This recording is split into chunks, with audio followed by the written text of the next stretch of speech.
Thank you all for being here. My name is Aaron McCarter, Air Safety Investigator with the National Transportation Safety Board.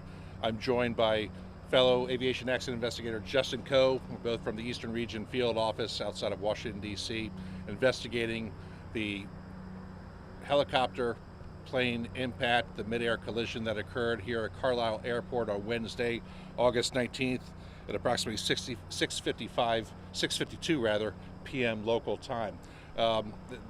We're just going to provide an update as to where we are in the investigation. I know I did a press conference yesterday that was a little more robust. This is going to give you some follow-up information that we've discovered since analyzing video evidence, communication evidence, and witness statements that we discovered yesterday afternoon. But let me start with talking about the disposition of the wreckage. This morning, or rather last night, at around 8 p.m., we completed the salvage recovery of both the helicopter and the Cessna. We put those on the back and secured them on the back of a trailer. And as of about 45 minutes ago, they've been transported down to Clayton, Delaware for recovery and salvage. They're going to be set up in a secured maintenance facility where we will do a detailed and thorough examination tomorrow and Saturday with the help of Textron Aviation, which is the manufacturer of the Cessna 150, along with Bell Helicopter manufacturer and Rolls-Royce, the engine manufacturer. So all of us, they are official party members to the investigation, so they support the NTSB and these types of events. The good news is yesterday we were able to recover some non-volatile memory, at least the data cards. Now what we don't know is what's on those data cards, but they were intact, I believe. We were able to get data cards off both the Cessna 150 and the helicopter, so that is very good news from a data standpoint. Hopefully we will be able to get additional information and data off the engine parameters of the Bell helicopter on Saturday. So one of the things that we discovered after reviewing the video evidence and talking with witnesses yesterday is the actual final flight profile and where the impact occurred.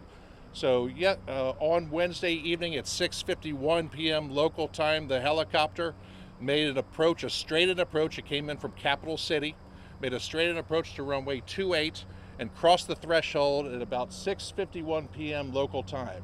It taxied over the runway and got about 2,000 feet down the runway and departed the runway surface in what's called a hover taxi, and was about 30 to 50 feet inside the grass area. The helicopter was not over the runway at all. It was over the grass area, well off the runway surface. Shortly after that, the Cessna 150, which appeared to be out of control at that point, slammed into the tail rotor, the tail boom, and the main rotor blades, and resulted in the fatal loss of life of the pilot and the 2 serious injuries to the helicopter pilots. So I wanted to clarify that because there was some miscommunication or misinformation out there that the helicopter was still on the runway. It was not when the collision took place. And the Cessna 150 was definitely in an unusual attitude when the impact occurred. So with that being said, I will answer any questions you may have. Data cards. What kind of information do you hope to recover from these data cards? He wants to know what kind of information we hope to recover from the data cards. Both of these airplanes don't have a black box per se. You guys all know what a black box is, a flight data or a cockpit voice recorder. They're not required.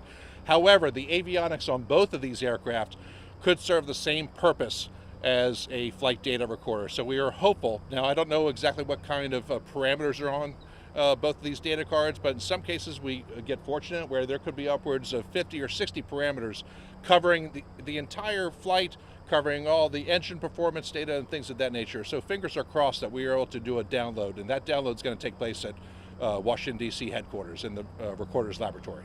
Now, this airport does not have a control tower. Do we know if the airplane contacted any other control towers saying, I'm having any sort of issue?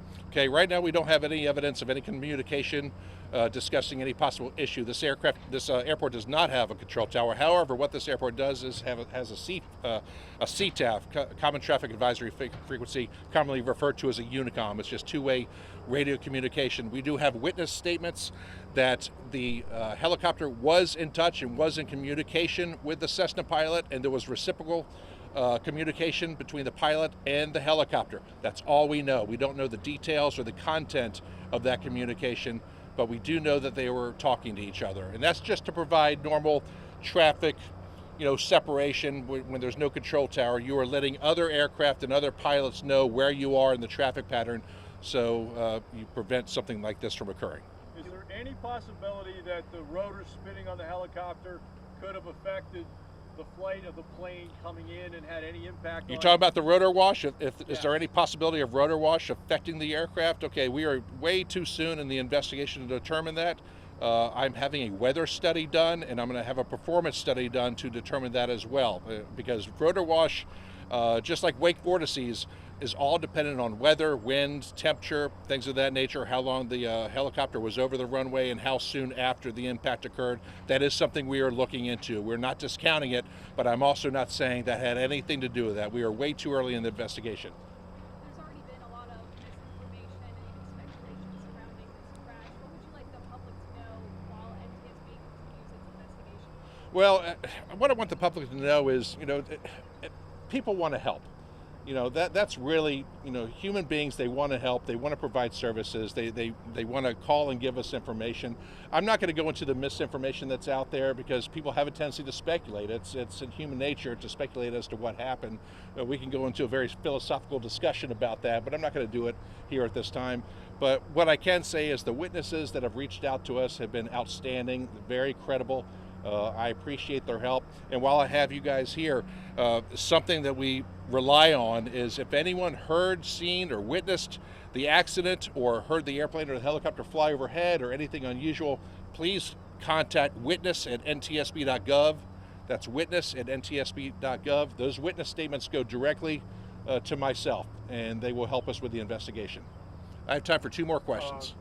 I just wanted to ask you, you said that, I believe, if I heard you correctly, when the Cessna came in, you said that it appeared like it was already flying at a irregular attitude. The video evidence we have show that it was flying in an unusual attitude. It was in a steep nose pitched up attitude, right wing low.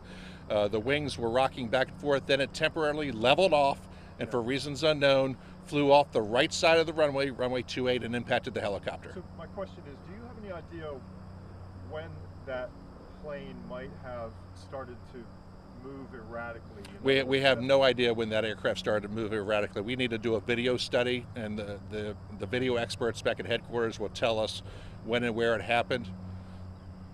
Okay.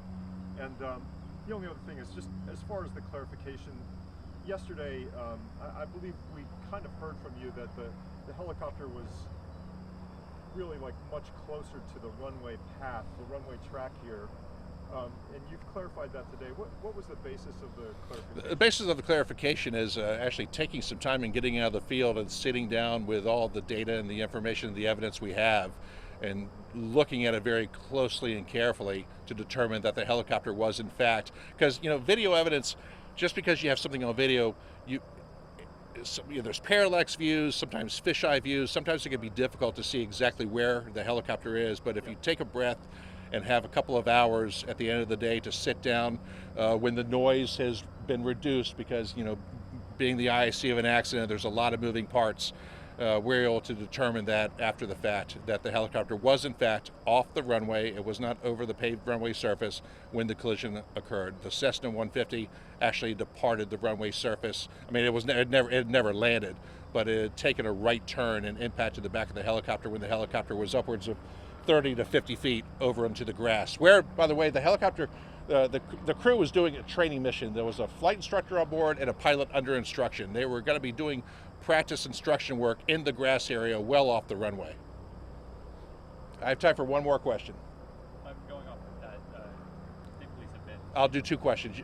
I'll get you after. State police have been heavily involved in this investigation. What have you learned about this training exercise? I don't know what the training exercise was for specifically, except it was for for the pilot under instruction to learn how to fly this helicopter and possibly transition. But I'm getting too ahead of myself. We're going to continue to talk to the state police about and look at the records. Matter of fact, we're going to the Federal Aviation Administration today, and we're going to be getting the maintenance records for the helicopter. We already have some of the flight records for the pilots on board the helicopter right now. So that's something we're going to be looking into, specifically what kind of training was involved. 1 more question. Do audio recordings exist of the common frequency And number two, the video that you guys are referring to, it's the video that happened at the very end. The last, like, There's 30 all right, seconds, all right. Two things. All right. So first, are common traffic advisory frequencies recorded? They are sometimes. In this case, unfortunately, they were not recorded. But we do have witnesses who heard the communication between the two, so we'll take that. But not every place. But I've already talked to the airport manager, and moving forward, the airport manager said they're going to work on getting recordings for their Unicom frequency here. Moving forward in the future, it's not a requirement. By the way, I want to let you know it's not a requirement. Most general aviation accidents that I do at smaller airports, the CTAF is not recorded, but sometimes it is. And then the video, you don't have video of the approach of the aircraft, right? You're referring to the clip that happened. Currently, we don't have videos of the approach, but we have several videos that are not on social media right now, and we're going to keep those close to our chest, and they will be released when we release the final report in the docket. But we have additional videos, including, we just learned that we have another video possibly that has audio associated with it. Right now, the videos that we have do not have audio, but we are hopeful that this video that we've just been notified about this morning has audio capability, so we can hear the helicopter and the aircraft. Thank you very much.